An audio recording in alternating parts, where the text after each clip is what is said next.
Hello student, welcome back to my YouTube channel. Class 12 chemistry का chapter number 1 solution का lecture number 9 है। इसके पहले हम लोगों ने आपको 8 लेक्चर करवा चुके हैं। तो लेक्चर नंबर 7 से स्टार्ट हुआ था कोलिगेटिव प्रॉपर्टीज़।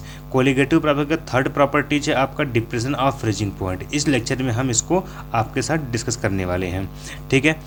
तो हमने आपको बताया था कि जब किसी नॉन वोलेटाइल सॉल्यूट को मिक्स करते हैं प्योर सॉल्वेंट के अंदर तो उनका जो वेपर प्रेशर होता है वो डिक्रीज हो जाता है। तो इसी कॉन्सेप्ट के बेस पे हम डिप्रेशन ऑफ फ्रीजिंग पॉइंट भी देखने वाले हैं।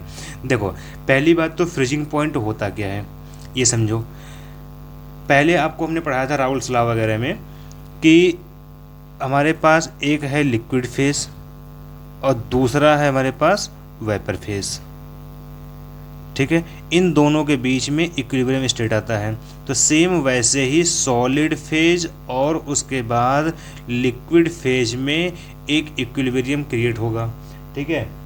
तो इस इक्विलिब्रियम पर जब या फिर ऐसे किसी कंडीशन पर जब लिक्विड का वेपर प्रेशर और सॉलिड का जो वेपर प्रेशर है वो दोनों इक्वल हो जाए तो उस टेम्परेचर को हम लोग कहते हैं फ्रीजिंग पॉइंट किसी भी सॉल्यूशन का।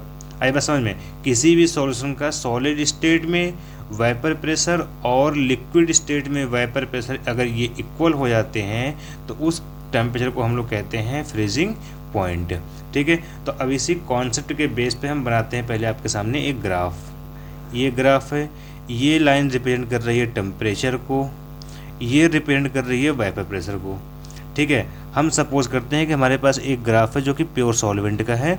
ये किसी इस पॉइंट पे आकर के जो कि फ्रीज हो जाती है, ठीक। ये किसका है? प्योर सॉल्वेंट का। तो अब इस पॉइंट पे जो वेपर प्रेशर बनेगा वो इतना होगा और जो इनका टेम्परेचर होगा वो कुछ ये होगा। ये प्योर सॉल्वेंट का है तो हम इसे रिप्रेजेंट करेंगे इस टेम्परेचर को TF फ्रीजिंग पॉइंट के लिए, नॉट लगा देंगे, प्योर के लिए हो गया, ठीक है। अब जैसे ही इसमें हमने नॉन वोलेटाइल सॉलिड मिक्स किया है तो जो इनका वेपर प्रेशर है वो पहले से अब क्या हो जाएगा? कम हो जाएगा। तो जो इनका वेपर प्रेशर पहले यहाँ बन रहा था अब कुछ इस प्रकार से यहाँ बनेगा, ठीक है। अब यहाँ बनेगा ये। तो देखो, इसमें देखने वाली बात क्या है कि जब हम ये हमारा हो गया सॉल्यूशन का, ठीक है। इतना बात समझ में आया? तो अगर हमें वेपर प्रेशर को इक्वल करना होगा तो उस केस में क्या होता है हमारे पास कि जब हम देखो इस वेपर प्रेशर को अगर हमें नीचे लाना होगा, क्योंकि अब ये ऊपर नहीं जा सकता है क्योंकि हमने इसमें एक सॉल्यूट को मिक्स कर दिया है, तो हमें इसको नीचे लाना होगा। इसको नीचे लाने के लिए क्या होगा कि हम इस ग्राफ को और आगे बढ़ाएंगे ऐसे, ठीक है। तो टेम्परेचर क्या होगा हमारा? पहले से कम हो जाएगा। अब देखो, ये जो लाइन रिप्रेजेंट कर रही है ये लाइन रिप्रेजेंट कर रही है आपके फ्रोजन सॉल्वेंट का, फ्रोजन सॉल्वेंट का। क्योंकि देखो यहाँ से यहाँ तक आने में जो हमारा सॉल्वेंट था वो ऑलरेडी फ्रीज है, क्योंकि प्योर सॉल्वेंट इसी वेपर प्रेशर पे ही फ्री हो जा रहा था, ठीक है। फ्रीजिंग पॉइंट इसकी यहीं पे आ रही थी, इसी वेपर प्रेशर पे। तो अब जब सॉल्यूशन में हमने मिक्स कर दिया है सॉल्यूट को, तब जाकर के क्या हो गया, ये यहाँ तक इतने लाइन तक जो सॉल्वेंट है वो ऑलरेडी फ्रीज होगा, ठीक। तो अब यहाँ पे ग्राफ क्या बना? अब जो ये पॉइंट बना इसे हम लोग कहते हैं TF, ठीक। अब जो इनके बीच में डिस्टेंस आया है इसी डिस्टेंस को हम लोग कहते हैं डिप्रेशन ऑफ फ्रीजिंग पॉइंट। सो देखो, टेम्परेचर पहले से डिक्रीज हो गया है ना, तो डिक्रीज इन टेम्परेचर या फिर कह सकते हो फ्रीजिंग पॉइंट कितना आया? Delta TF। वो कितना हो गया? TF नॉट माइनस यहाँ से हो जाएगा TF। ये आपका बन गया फार्मूला। ये क्या रिप्रेजेंट कर रहा है? डेल्टा TF को, ठीक है। अब उसके बाद तो जैसे हमने देखा था वहाँ पे कि elevation of boiling point, same वैसे ही जो यहाँ पे डिप्रेशन ऑफ फ्रीजिंग पॉइंट है ये डिपेंड करती है मोलैलिटी के ऊपर, ठीक है। तो यहाँ से डेल्टा TF को क्या हो जाएगा? एक प्रोपोर्शनलिटी कांस्टेंट आएगा KF, यहाँ हो जाएगा आपका M हो जाएगा। KF क्या है? के एफ हमारा है फ्रीजिंग पॉइंट डिप्रेशन कांस्टेंट या फिर मोलल डिप्रेशन कांस्टेंट, ठीक है। और यहाँ से स्मॉल m क्या है, मोलैलिटी। तो मोलैलिटी का फार्मूला क्या होता है, मोलैलिटी का फार्मूला हो जाता है आपका mass of solute W2 upon molar mass of solute M2 upon mass of solvent W1 ग्राम में होगा मल्टीप्लाइड बाय द 1000। अब इसकी वैल्यू यहाँ उठा के यहाँ पुट कर देंगे तो so delta TF equals to हो जाएगा KF multiplied by W2 multiplied by हो जाएगा आपका 1000 टोटल अपन ये M2 नीचे आ जाएगा मल्टीप्लाइड बाई द W1। ये आपका डेल्टा TF का फार्मूला आ गया, ठीक है। अब उसके बाद हमें यहाँ से मोलर मास को डिटरमाइन करना होगा अगर सॉल्यूट के, तो उसके लिए फार्मूला क्या हो जाएगा, M2 को यहाँ लेके जाओ, डेल्टा TF को यहाँ लेके आ जाओ, ठीक है। तो KF multiplied by W2 multiplied by 1000 upon delta TF नीचे आ जाएगा मल्टीप्लाइड बाई द W1। इस फार्मूले का भी यूज़ करके हम लोग M2 को फाइंड कर लेंगे या फिर सॉल्यूट का जो मोलर मास है उसको हम लोग फाइंड कर सकते हैं। अभी इस पर आगे क्वेश्चन करवाएंगे। देखो एलिवेशन ऑफ बॉइलिंग पॉइंट और डिप्रेशन ऑफ फ्रीजिंग पॉइंट में दो कांस्टेंट आए हैं, एक हमारा आया है KB, दूसरा आया है हमारा यहाँ पे KF। जो KB और KF होता है ये सॉल्वेंट के नेचर पे डिपेंड करते हैं। डिपेंड कहाँ करते हैं, depends on nature of solvent. तो यहाँ से KB और KF का फार्मूला ये होता है, KB इक्वल्स टू हो जाता है आपका R multiplied by M1 multiplied by TB का स्क्वायर अपान यहाँ हो जाता है 1000 multiplied by delta H। Vaporization के लिए यूज़ करेंगे हम लोग क्योंकि बॉइलिंग पॉइंट है, वेपराइज हो जाएगा यहाँ से। R क्या है, गैस कांस्टेंट है। M1 क्या है, molar mass of the solvent है, ठीक है। TB क्या है, यहाँ पे depression elevation in boiling point है, ठीक। वैसे KF की वैल्यू क्या आ जाएगी, R multiplied by M1 into TF का square upon 1000 multiplied by delta H। अब यहाँ यूज़ करेंगे हम लोग फ्यूज़न के लिए, ठीक है, क्योंकि यहाँ पे फ्रीजिंग पॉइंट है। तो ये एक छोटा सा अलग से टॉपिक है, इसको ऐसे समझ लो यहाँ पे कि जो KB और KF होता है वो डिपेंड करता है नेचर ऑफ सॉल्वेंट पर।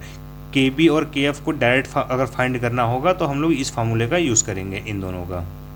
आगे इसी टॉपिक के ऊपर क्वेश्चन है, NCERT का क्वेश्चन जो कि एग्जाम्पल वाला है। 45 gram of ethylene glycol is mixed with 600 gram of water, calculate the freezing point depression and calculate the freezing point of the solution.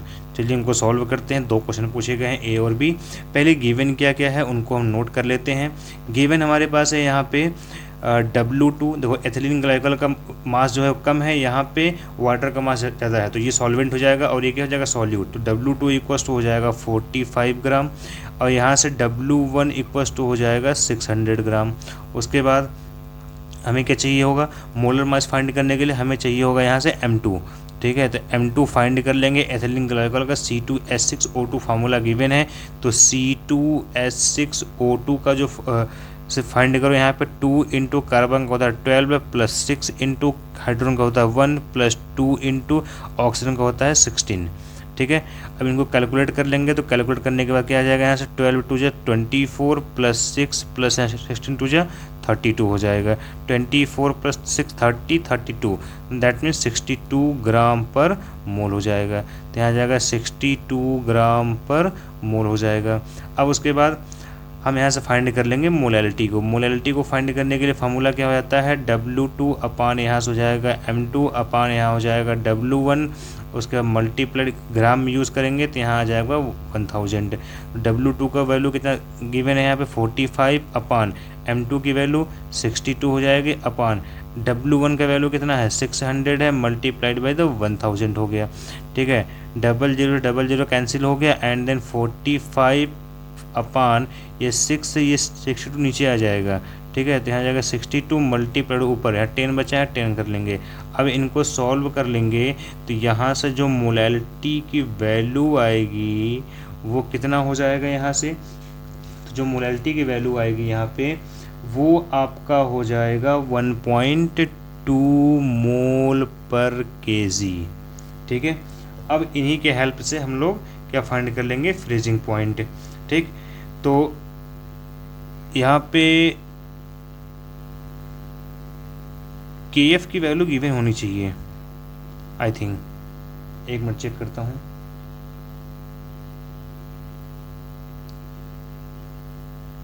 हाँ, यहाँ पे गिवन है KF की जो वैल्यू गिवन है वो आपका है 1.86 कैलोरी किलोग्राम पर मोल। ठीक है, तो अब यहाँ से हम लोग यूज़ करेंगे फार्मूला डेल्टा TF का। डेल्टा TF का फार्मूला क्या होता है, KF multiplied by the small N, that means molality. KF का वैल्यू यहाँ पे गिवन था 1.86 कैलोरी किलोग्राम पर मोल, तो 1.86 मल्टीप्लाइड बाय द मोलैलिटी के वैल्यू हम लोगों ने फाइंड किया, यहाँ पे 1.2 हो जाएगा। इन दोनों को आपस में मल्टीप्लाई कर देंगे, मल्टीप्लाई करने के बाद इनकी वैल्यू आएगी 2.2 के समथिंग आ जाएगी। ये आपका क्वेश्चन नंबर A वाला हो गया। B वाला क्या पूछा था, B वाला पूछा है the freezing point of the solution. Solution का फ्रीजिंग पॉइंट पूछा है, दैट मीन्स हमसे पूछा गया है TF की वैल्यू पूछी गई है। तो delta TF equals to formula क्या होता है, T0F माइनस TF हो जाता है। ठीक है, तो अब T0F क्या है, प्योर सॉल्वेंट का फ्रीजिंग पॉइंट है। तो हमारे पास प्योर सॉल्वेंट गिवन है वाटर। ठीक है, तो हम लोग जानते हैं कि जो वाटर का फ्रीजिंग पॉइंट होता है वो 0 डिग्री सेल्सियस होता है, बट एक्चुअल में 0 वो 0.15 होता है। तो वाटर के लिए यहाँ क्या हो जाएगा, फ्रीजिंग वाटर के लिए जो फ्रीजिंग पॉइंट हो जाएगा वो होता है 0.15 डिग्री सेल्सियस। केल्विन में चेंज करेंगे तो इनकी वैल्यू आएगी 273.15 केल्विन। ठीक है, अब इसको उठा के पुट कर देंगे यहाँ पे, यही आपका TF0 है और डेल्टा TF हमने फाइंड कर लिया था। तो यहाँ से डेल्टा TF की वैल्यू आई थी 2.2 केल्विन इक्वल्स टू TF0 की वैल्यू कितनी है 273.15 केल्विन, और उसके बाद माइनस यहाँ हो जाएगा TF। So TF equals to आ जाएगा 273.15 माइनस 2.2। अब इनको माइनस कर देंगे तो यहाँ से TF की वैल्यू जो आ जाएगी हो जाएगी 270.95 केल्विन। यही आपसे पूछा गया था, ये आपका आंसर हो जाएगा। ठीक है, नेक्स्ट क्वेश्चन है 1.10 1 gram of non electrolyte solute dissolve in 50 gram of benzene. चलिए इनको नोट करते चलते हैं। तो यहाँ से आपका नॉन इलेक्ट्रोलाइट सॉल्यूट है तो ये आपका W2 हो जाएगा 1 ग्राम। उसके बाद 50 gram of benzene, 50 gram benzene दे रखा है तो ये आपका हो जाएगा W1 50 ग्राम हो गया। Lower the freezing point of benzene by 0.40 kelvin. देखो फ्रीजिंग पॉइंट कितना कम हो रहा है 0.40 केल्विन, तो ये आपका जाएगा डेल्टा TF की वैल्यू कितनी है 0.40 केल्विन। अब उसके बाद freezing point of depression constant, freezing point depression constant की वैल्यू दे रखी, KF की वैल्यू दे रखी है यहाँ पे, KF की वैल्यू गिवन है यहाँ पे 5.12 calorie kilogram per mole. Find the molar mass of the solute, हमसे यहाँ से M2 की वैल्यू पूछी गई है। ठीक है, तो फार्मूला अप्लाई करिए यहाँ से। M2 का फार्मूला क्या हो जाता है, यहाँ पे M2 का फार्मूला हो जाएगा आपका W2 मल्टीप्लाइड बाई द का हो जाएगा KF मल्टीप्लाइड बाई 1000 टोटल अपान हो जाएगा आपका delta TF multiplied by the W1 हो जाएगा। अब यहाँ पे इन सभी की वैल्यू पुट करिए।